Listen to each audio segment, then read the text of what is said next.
नमस्कार, मैं वंदना सिंह भारतीय अर्थव्यवस्था के एक बहुत ही महत्वपूर्ण मुद्दे पर आज आप सबके साथ कुछ बातें साझा कर रही हूँ। जैसा कि हम सभी जानते हैं, कोरोना महामारी की वजह से भारत की अर्थव्यवस्था बहुत ही बुरे दौर से गुजर रही है। मार्च 2020 से ही भारत में लॉकडाउन लगना शुरू हो गया। ये लॉकडाउन चाहे संपूर्ण हो, आंशिक हो, कुछ घंटों का हो, कुछ दिनों का हो, वीकली हो, कुछ भी हो, लेकिन इससे लोगों की ज़िंदगी प्रभावित हुई है। करोड़ों लोगों के काम धंधे, व्यापार सब बंद हो गया। ऐसी स्थिति में इंडियन इकोनॉमी का इफेक्ट होना स्वाभाविक है। हम कह सकते हैं कि भारतीय अर्थव्यवस्था दोहरी मार झेल रही थी। लोगों के रोजगार बंद होने से भारत सरकार को टैक्स नहीं मिल पा रहा था। दूसरी ओर कोरोना को हराने के लिए, उसके द्वारा उभरी चुनौतियों से निपटने के लिए सरकारी खजाने खाली होते जा रहे थे।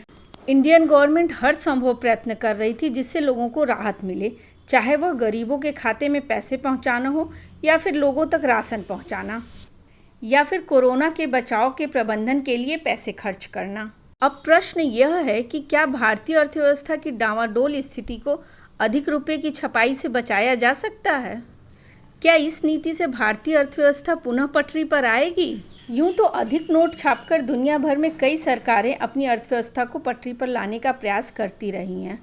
कई देशों ने इस तरीके से अपनी अर्थव्यवस्था को उबार भी लिया है, लेकिन साथ ही कई ऐसे नाम भी सामने आए हैं जिनकी स्थिति बहुत ही बुरी हो गई है। ऐसा नहीं है कि अधिक नोट छापकर भारत की अर्थव्यवस्था को पटरी पर लाने की बात होगी तो इसका विरोध नहीं होगा, क्योंकि कोई भी कार्य करने के लिए यदि सीधे की बजाय आड़ा तिरछा रास्ता चुना जाएगा तो वहाँ रिस्क तो होगा ही। कुछ विशेषज्ञों के अनुसार जिस तरह से अमेरिका के फेडरल रिजर्व बैंक ने बीते कुछ वर्षों में ऐसा करके अमेरिका की अर्थव्यवस्था को पटरी पर लाया है, उसी तरह से तो हम भी कर सकते हैं। जबकि कुछ का मानना यह है कि अगर यह प्रयोग सफल नहीं हुआ तो हमारा भी हाल वेनेजुएला और जिम्बाब्वे की तरह हो जाएगा, और अगर ऐसा हुआ तो यह स्थिति भारतीय अर्थव्यवस्था के लिए बेहद खतरनाक होगी। इन देशों को अधिक नोट छापने के बाद भयंकर मुद्रास्फीति का सामना करना पड़ा था। इस मामले पर एक्सपर्ट के विचार पर गौर करते हैं। टीओआई को दिए एक इंटरव्यू में आरबीआई के पूर्व गवर्नर डी सुब्बा राव का कहना है कि मौजूदा हालत में मनी प्रिंटिंग एक अच्छा आइडिया नहीं है, क्योंकि इसमें मुनाफे से ज़्यादा लागत लग जाएगी। फिलहाल बैंक फंड से भरे हुए हैं और लिक्विडिटी की कोई कमी नहीं है।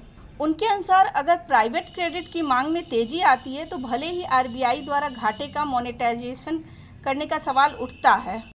साथ ही उनका यह भी कहना है कि डायरेक्ट मोनेटाइजेशन हमारी पॉलिसी क्रेडिबिलिटी को नुकसान पहुंचा सकता है, जो लॉन्ग टर्म में महंगा साबित हो सकता है। इस मामले में कोटक बैंक के एमडी उदय कोटक इस विषय में अपनी अलग राय रखते हैं। उनके अनुसार कोरोना वायरस की दूसरी लहर से जो तबाही हुई है, उसे देखते हुए अर्थव्यवस्था को फिर से पटरी पर लाने के लिए अब एक ही रास्ता है कि जल्द से जल्द नोटों की छपाई शुरू होनी चाहिए। जबकि एचडीएफसी के चेयरमैन दीपक पारेख एक अलग रास्ता सुझाते हैं। उनके मुताबिक अगर सरकार कोविड से प्रभावित कारोबारों को आंशिक गारंटी या ब्याज में राहत उपलब्ध कराती है तो इससे उनको राहत मिलेगी।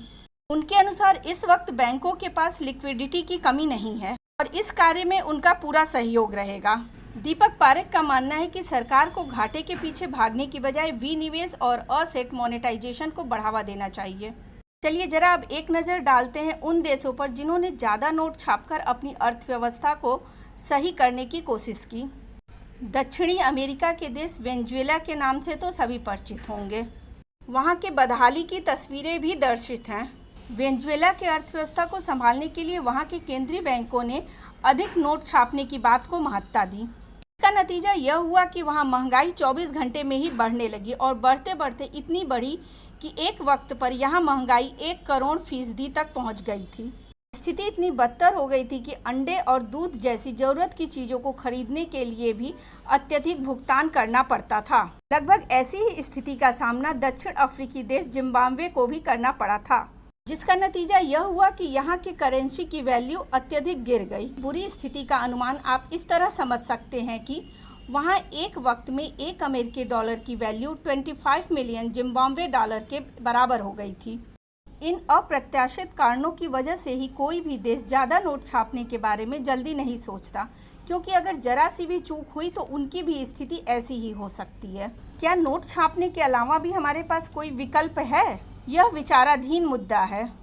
कोरोना महामारी को जड़ से खत्म करने के लिए गवर्नमेंट ने बजट में वैक्सीनेशन के लिए 35,000 करोड़ रुपए उपलब्ध कराए हैं, पर वर्तमान परिस्थितियों को देखते हुए यह पर्याप्त नहीं है। अगर जून के बाद भी लॉकडाउन बढ़ता है तो गरीबों को अधिक सहायता की आवश्यकता पड़ेगी। कार्यों के लिए फंड की आवश्यकता पड़ेगी। नोट छापने के अलावा जो सबसे सटीक विकल्प होगा वो ये है कि सरकार को टैक्स कम करना होगा या फिर डीजल पेट्रोल जैसी चीज़ों को जीएसटी के अंदर लाना होगा, जिससे इन सब चीज़ों की कीमत कम हो और लोगों को राहत मिल सके। की वजह से बेरोजगारी और महंगाई दर में बढ़ोतरी चरम सीमा पर है।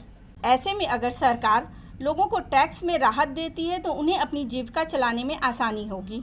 मौजूदा हालत में आरबीआई को घाटे को पाटने के लिए सीधे नोट छापने की जरूरत नहीं है। अगर ऐसा होता है तो लागत फायदे से कहीं ज़्यादा आएगी। इस मुद्दे पर आप सभी अपने विचार कमेंट बॉक्स में अवश्य व्यक्त करें। अगर आपको वीडियो पसंद आया तो लाइक और शेयर अवश्य करें। चैनल को सब्सक्राइब करें और बेल आइकन पर क्लिक करें, इससे हर वीडियो की नोटिफिकेशन आपको ईजिली अवेलेबल हो। नमस्कार, जल्दी मिलेंगे नेक्स्ट वीडियो में भारतीय अर्थव्यवस्था से जुड़े नए मुद्दे को लेकर।